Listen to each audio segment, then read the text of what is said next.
Have you ever wondered where it all began? Not just your own life or your parents' lives, but everything. The way we write, the way we govern, the way we think about science and philosophy. It all has roots, and those roots dig deep into the soil of the ancient world. Today, we're embarking on an epic journey back in time to explore the very foundations of human civilization. We'll travel from the fertile banks of ancient rivers to the bustling marketplaces of mighty empires. This isn't just a history lesson.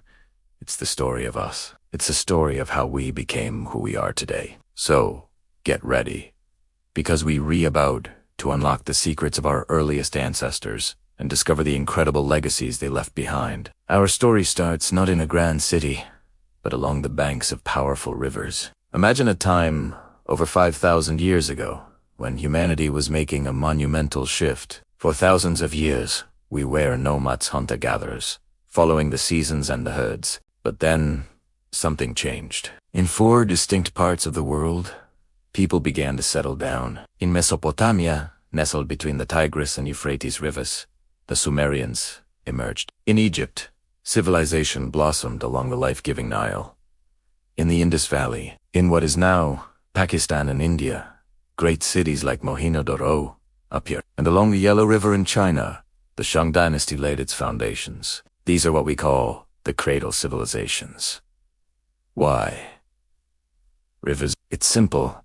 Water is life. These rivers provided a constant source of water for drinking and, crucially, for farming. The annual floods, while sometimes destructive, deposited rich, fertile silt onto the land, creating perfect conditions for agriculture. For the first time, people could produce a surplus of food. This surplus was a game changer. It meant not everyone had to be a farmer. Some could become artisans, priests, soldiers, or scribes. This specialization of labor is a cornerstone of any complex society. It allowed for the development of new technologies, new ideas, and new forms of social organization. Cities began to grow, and with them the need for laws, governance, and a way to keep records. In Mesopotamia, often called the cradle of civilization, the Sumerians invented one of the most significant technologies in human history, writing. It wasn't for poetry or novels at first, but for accounting. They used a reed stylus to press wedge-shaped marks into wet clay tablets. We call this cuneiform. It was revolutionary. Suddenly, they could track grain storage, record laws, and communicate over long distances. They gave us the first epic poem, the Epic of Gilgamesh, which explores timeless themes of friendship, mortality, and the search for meaning. They also developed the wheel, the sailboat, and a number of astronomical observations, dividing the hour into 60 minutes and the minute into 60 seconds, a system we still use every single day. Meanwhile, in Egypt, a different kind of society was taking shape, united by the predictable rhythm of the Nile. The Egyptians believed their pharaoh was a living god, a divine link between the heavens and the earth. This belief fueled the construction of some of the most awe-inspiring structures ever built. The pyramids. These weren't just tombs. They were monumental statements of power and faith, engineered with a precision that baffles us to this day. The Egyptians also developed their own unique writing system, hieroglyphics, a beautiful and complex script of pictures and symbols. Their knowledge of medicine, anatomy, and mathematics was remarkably advanced, all driven by the practical needs of their society, from mummification to surveying land after the annual flood. Let's now jump across the continents to the shores of the Mediterranean, where a new kind of thinking was emerging. Around 800 BCE, ancient Greece wasn't a single country, but a collection of independent cities, or poleis, like Athens and Sparta. And it was in Athens that something truly radical was born.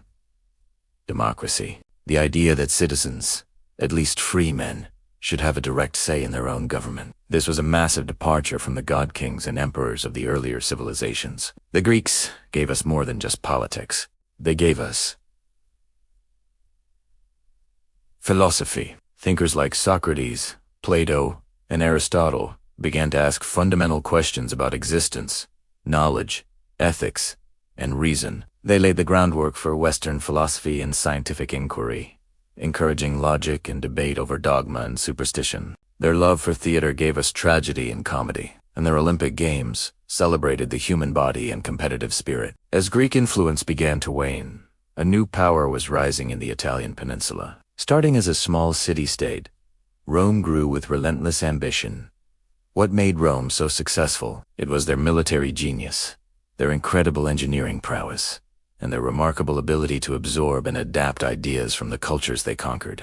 The Romans were masters of practical application. They took Greek ideas and scaled them up. They built massive aqueducts to bring fresh water to their cities, a network of incredibly durable roads that connected their vast empire, and colossal structures like the Colosseum for public entertainment. The Roman legal system, with its principles of innocent until proven guilty and the importance of evidence, became the foundation for many modern legal codes. Their language, Latin, evolved into the Romance languages of French, Spanish, Italian, and Portuguese, and it remains the root of countless words in English. The Roman Republic, with its senators and assemblies, eventually gave way to the Roman Empire, ruled by a single, powerful emperor. At its peak, the empire stretched from Britain to Mesopotamia, a melting pot of cultures, languages, and religions. This period, known as the Pax Romana, or Roman peace, was a time of relative stability and prosperity that lasted for about 200 years.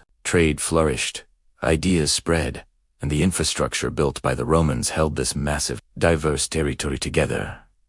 However, no empire lasts forever. A combination of internal strife, economic troubles, overextension, and pressure from external tribes eventually led to the decline and fall of the Western Roman Empire in the 5th century CE.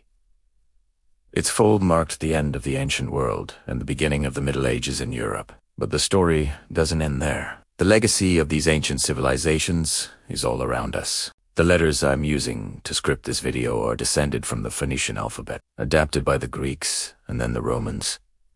The concept of a trial by jury has its roots in Athens. The calendar on your wall is a modification of one developed under Julius Caesar. The architectural principles seen in government buildings often echo Greek and Roman designs, with their grand columns and domes. Our political debates about republic versus empire, democracy versus authoritarianism. These are conversations that started thousands of years ago. The great religions of the world, Judaism, Christianity, Islam, Hinduism, and Buddhism, all have their origins in this ancient period, shaping the moral and ethical frameworks of billions of people. So, the next time you look at a clock, write a sentence, or vote in an election, take a moment to think about the long, winding road of history that made it possible. From the Sumerian who first pressed a stylus into clay, to the Athenian citizen casting their vote, to the Roman engineer designing an aqueduct, their innovations, their struggles, and their ideas built the world we inhabit. They are the invisible architects of our society. The ancient world isn't a dusty, forgotten time. It's a living, breathing part of our collective human story. It's our foundation. Thanks for joining me on this incredible journey through time. If you found this fascinating, make sure to like this video and subscribe to the channel for more deep dives into the stories that shaped our world.